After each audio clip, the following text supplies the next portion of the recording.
The planets in the sky in geometric and vibrational relationship to the Earth and to you are a particularly intense ascension machine right now. Do you agree?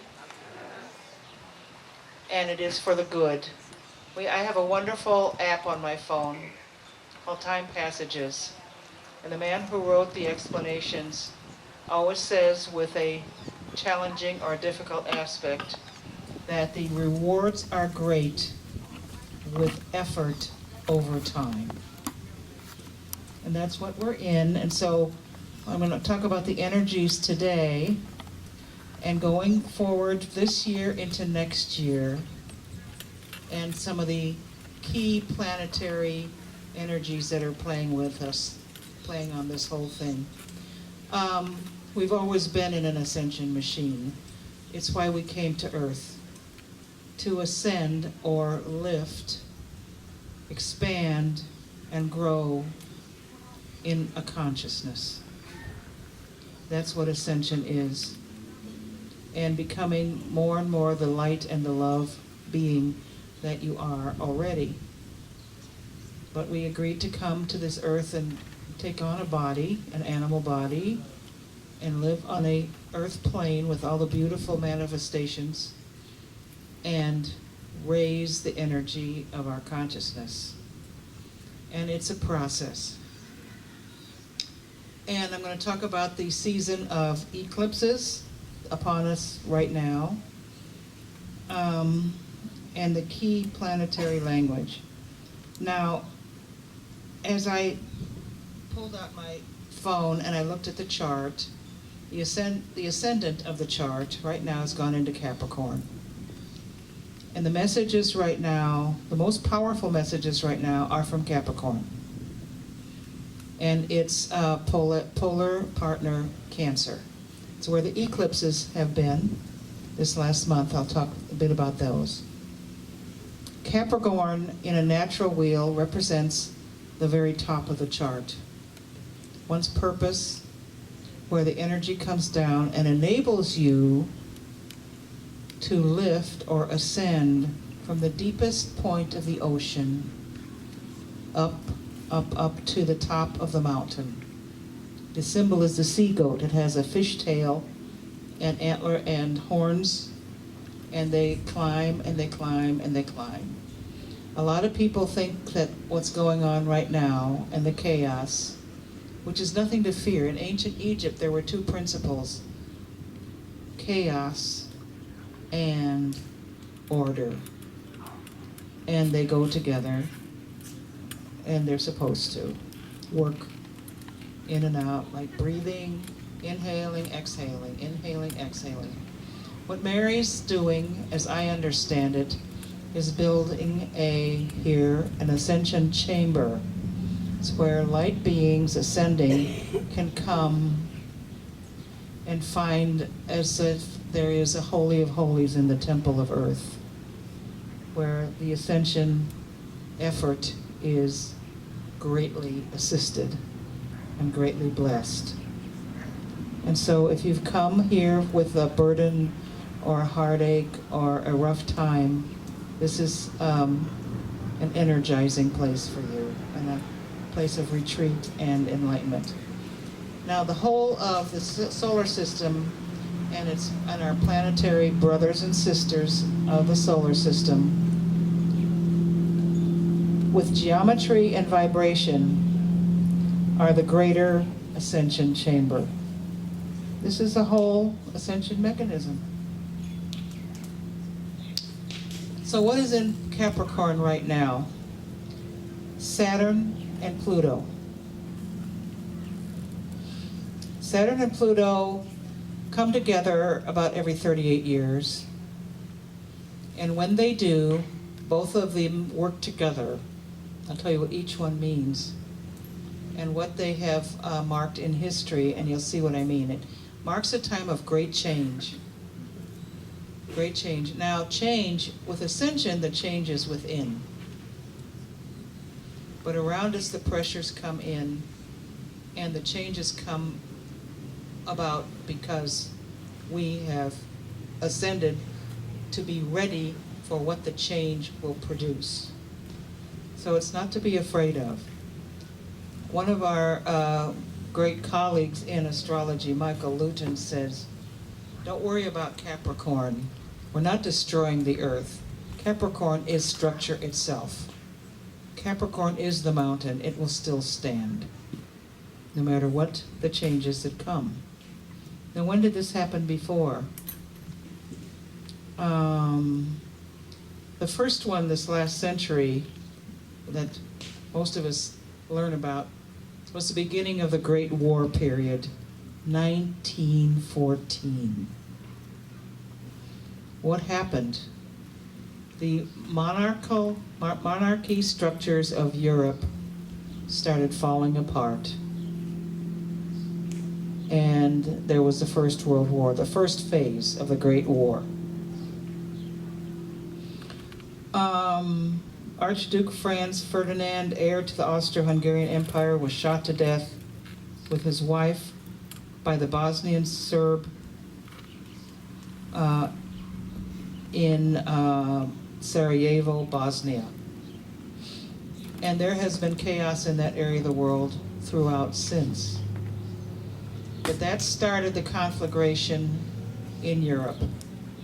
And that those structures were shattered and crumbled and altered. And kept shattering and crumbling and altering, and there was waves of good times and bad times, the 20s, the 30s, the 40s. And the next time that Saturn and Pluto came together, exactly was August 11th, 1947. Those of us who were born between 1946 and 1949 carry this energy in their crystal chart, in your geometric chart. And that marked the ending of that Great War in its second phase, the Second World War. And what shattered it? Pluto. Nuclear bomb dropped. Brought that to a close. Very, very powerful. There was a nuclear bombs in Japan, and the nuclear race began. The year of 1947 witnessed the establishment of the International Monetary Fund, as well as India, Pakistan, and Israel coming to their independent powers as independent entities. But there's more, though we get to today. Exact conjunction of Saturn and Pluto, November 8th, 1982. What happened in 1982? Who was the president? Reagan. There was a brief but very definite recession. But what happened next changed the world into what we have today. On January 1st, 1983, because it always comes in a little after the exact conjunction, and then it manifests. The agreement had been reached on the global network protocol, being TCP/IP, and from these researchers began an assembly of networks that became the modern internet.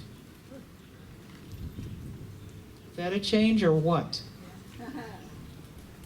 Now, before I talk about the present one, I want you to know that the planets Jupiter, Saturn, and as yet unseen Uranus, Neptune, and Pluto were in the same signs as they are today 500 years ago. Same planets in the same signs. What happened? The Protestant Reformation and the Renaissance. And 1 year in that period, 1523, and this is why I want to say to you, astrology is not about predictions. If you're looking for a prediction from an astrologer, you're looking for the wrong thing. You want to go to an astrologer to help you with your ascension, your consciousness, what path you are on. Are you on the right path? What plans do you have? How can we find the best way to do that? But a prediction can lead you in the wrong path. If an astrologer offers you a prediction, look for somebody else. It's more like the weather. It's a trend, it's a climate.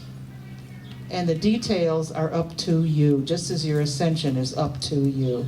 What you do with that energy, but the energy is there. And everything in your chart will reflect that energy.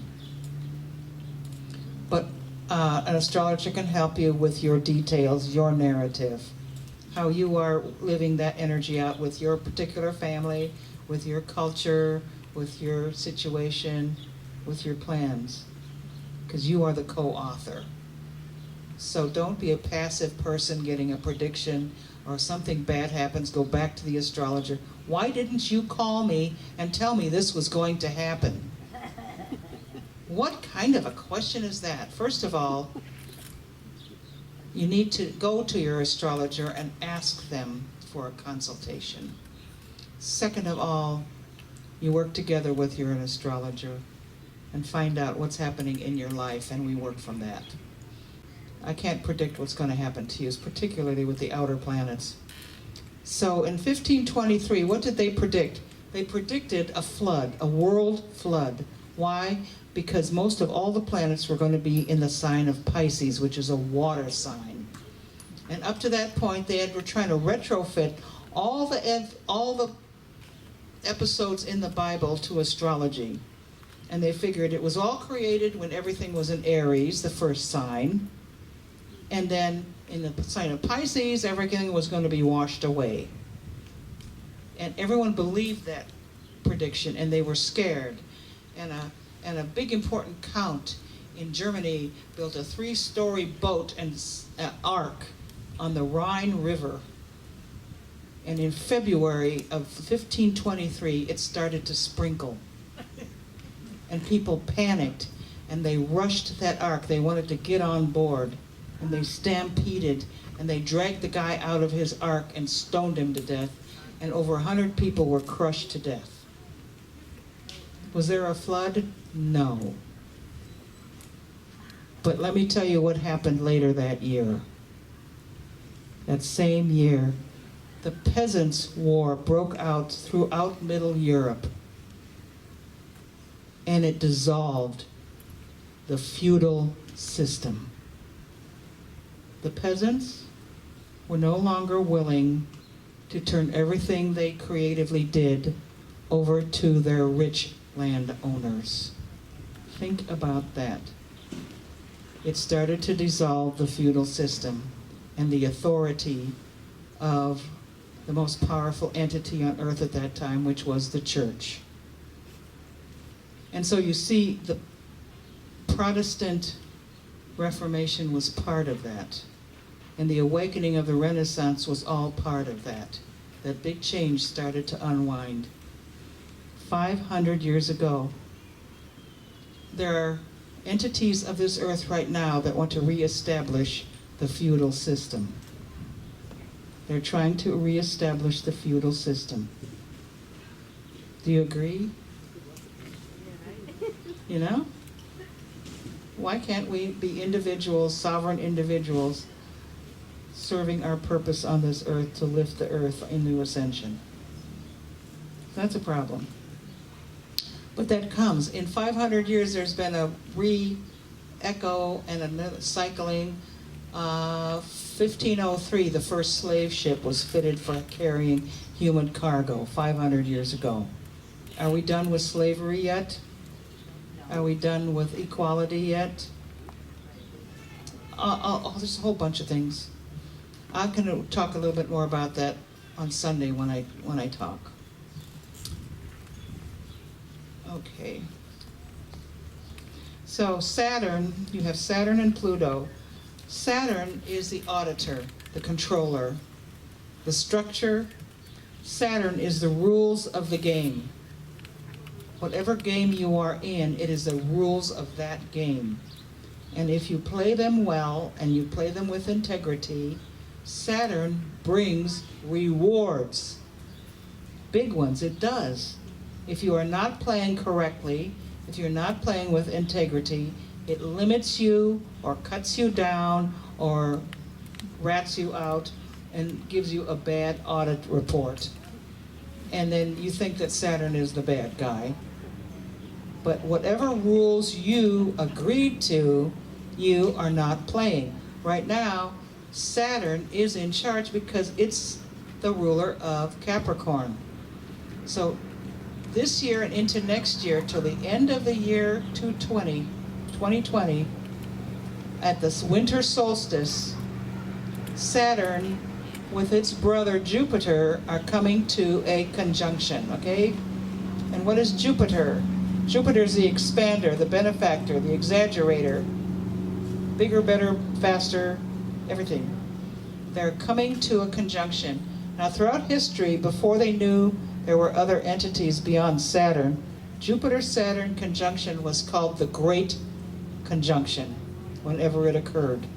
So it's coming on December 22nd, 2020, at the sign and the degree 1 degree of Aquarius. So that's important. Aquarius is, the age of Aquarius, brotherhood, lifting out of the Capricorn energy. But meanwhile, we are in Capricorn, and Saturn will stay there until the end of next year. Along with it, moving slower and hanging on beyond that point, we have Pluto in Capricorn. What does Pluto do? Where do I begin? Where do I end? Pluto is the transformer. It'll transform you. It will let you seemingly die and lift you up again. It tells you personally, inside of you, the truth with a capital T. It reveals the truth. It reveals the truth that is hidden until the light is shined on it, whether you like it or not. Why? So it can change. So you can change it. You will discover maybe it is just a habit that you have that really has not served you well. Pluto says it's time to change that. And the thing is, you don't get to vote and you don't get to avoid it. You see a lot of people trying to avoid their truth, the truth about things coming out. And the truth in Capricorn, if you look at Pluto in Libra, it was a truth about relationships. And divorces went skyrocketing. When Pluto went into Scorpio, it tells you the truth and consequences of sex that does not have integrity and love. When Pluto went into Sagittarius, it told you the dark truth about every belief system on the earth. And it showed you the dark side. Why? So it could change. And now we have Pluto in Capricorn. Every power structure on the earth, every authority on earth, every head of state on earth is having the truth revealed about them. And it doesn't play favorites. It just tells the truth. Why? So it can change. And we become more aware. What are we when we are more aware? We are ascending. So those two are working together. So Saturn is saying, these are the rules of the game. How well are you playing them? And Pluto says, this is what you need to give up and change in yourself. And usually the work goes on privately. Be there for yourself and heal that. It's a healing. So when Jupiter's in its own sign like it is now, the opportunity to see others of different tribes on the earth as your own brothers and sisters has never been greater when it's in its own sign. Or the dark side is the need to be right. The need to have My belief system is better than yours. But we need to have respect and just honor each one. And if it doesn't fit us, we can still honor and respect it. We don't have to participate. We participate in what is right for us, and we don't start tribal wars anymore. The effort to refeudalize the power structures by dividing and polarizing beliefs is tempting with the need to be right, but the greater teaching is to honor and respect all others and see to the ascension within oneself. Okay. With Saturn and Pluto together, the path of taking responsibilities may be hard and heavy until you ascend, and with the help of Jupiter, become more of what you were meant to be in your ascended and expanded world view. I hope this makes some sense to you. So right now, Capricorn and Cancer have created in the solar system, or really with the Earth, the Moon, and the Sun, two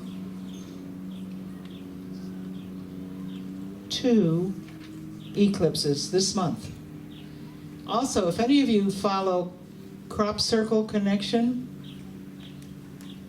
the first 5 months of this year, nothing. Not one. Now, almost daily, there's a new one up there.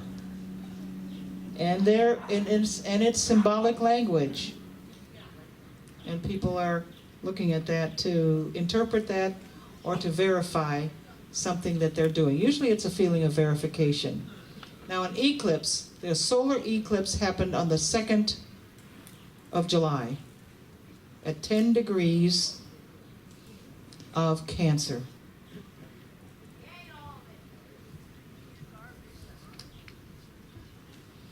Degrees of Cancer. And there's a Sabian symbol for that I'll talk about more when I have a chance on Sunday. Oh, but first I wanted to tell you there's a Sabian symbol for each degree of the zodiac. The one for 1 degree of Aquarius for next December is the old Adobe mission in California. And the keynote is the power inherent in all great human works to endure far beyond the worker's lifespan.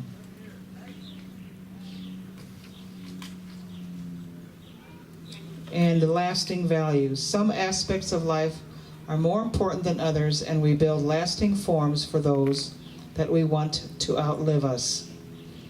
What we're building here, I believe, with the Ascension Chamber is ancient and significant as any of the major works of thousands of years back. The stone circles, the Stonehenge, for example, the temples of Egypt, the pyramids of every continent, honoring those traditions. And this chamber is a place of re-energizing and becoming re-inspired.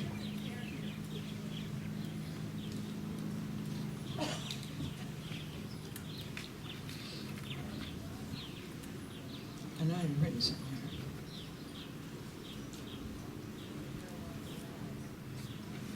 Now, Ascension.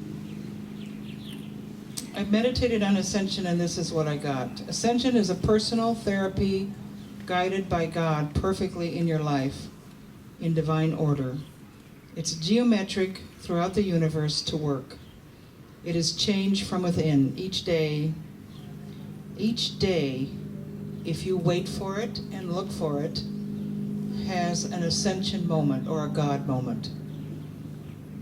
In the difficulties I have been facing with my loved ones, I have looked for a moment in every day, one thing, even someone's kind look or handshake or even a joke that opens our hearts to each other, or a phone call or an answer to a question I needed to know, every day. If you look for it, it's like a little God spot. You know, you see a cloud and the sun behind it shoots a ray of light down into the earth and on the water, like a God shot.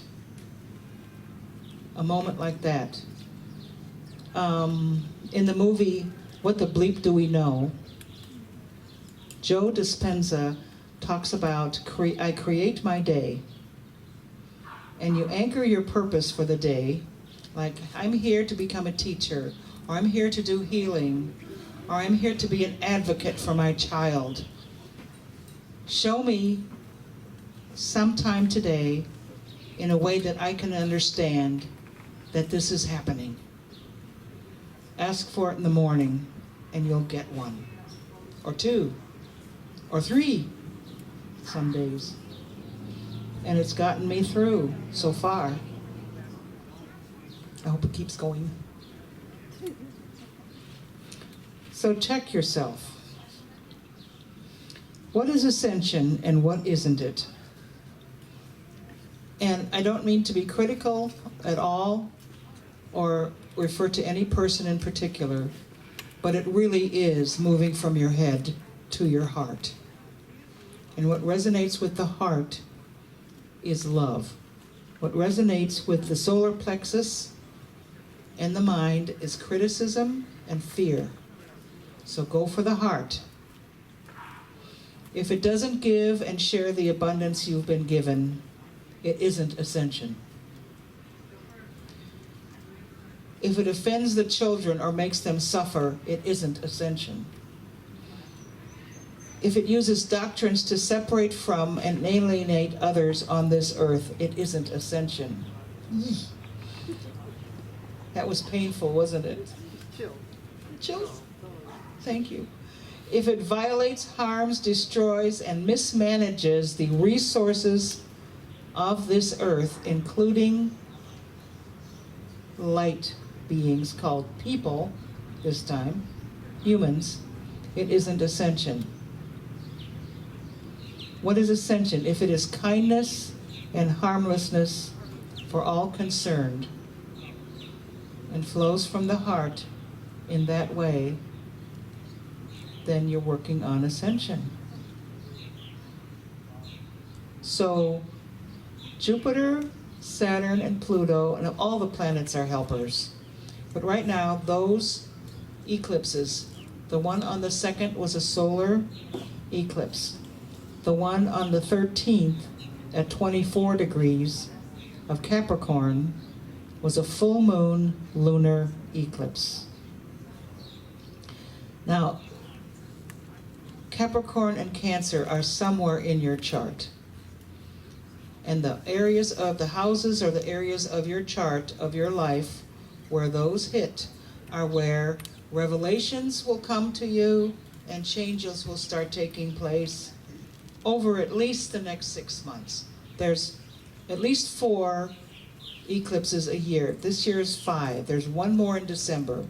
There were 2 earlier in the year. There were 2 this month. And there's one later in December. And they're where the lunar nodes are, the south and the north node. Whenever you have a full moon or a new moon near the nodes, you're going to have at least a partial to a full eclipse. The eclipse on the 2nd was a full solar eclipse. And the lunar eclipse was a total too, I believe. Huh? July 16th was the lunar eclipse. And the lunar eclipse reveals changes within yourself, the solar eclipse more in the public arena and around you, and maybe in your dealings with your life on the outer. There used to be a real fear about it because it's a real change to have a solar eclipse, and the things, lights go out in the middle of the day, so it scared people to death, especially kings and rulers, and they would get heart attacks, so they always thought the eclipses would kill the king. And sometimes they did out of fear. Fear killed the king, not the eclipse. But they do reveal things and usher in changes in your life. So tomorrow, when Richard Smoot gives his talk, he's going to talk about where those eclipses fall in your chart and what that means. And they're in pairs, because they're opposite each other. It will either be the first in the 7th house or the second in the 8th house. And he's going to talk about that. And Sunday we're going to talk about those eclipses and those transits with the chart of the United States and the chart of Monsanto. It's been my pleasure to watch Monsanto fall apart. Because I saw it coming. Anyway, that's about what I wanted to tickle you with today and say it's all in divine order, and it really is. And the planets say that, and Mary's ascension chamber is right on time. It's not mine, it's the elders of the planet. Well, you're on the team, Mary. It's the team.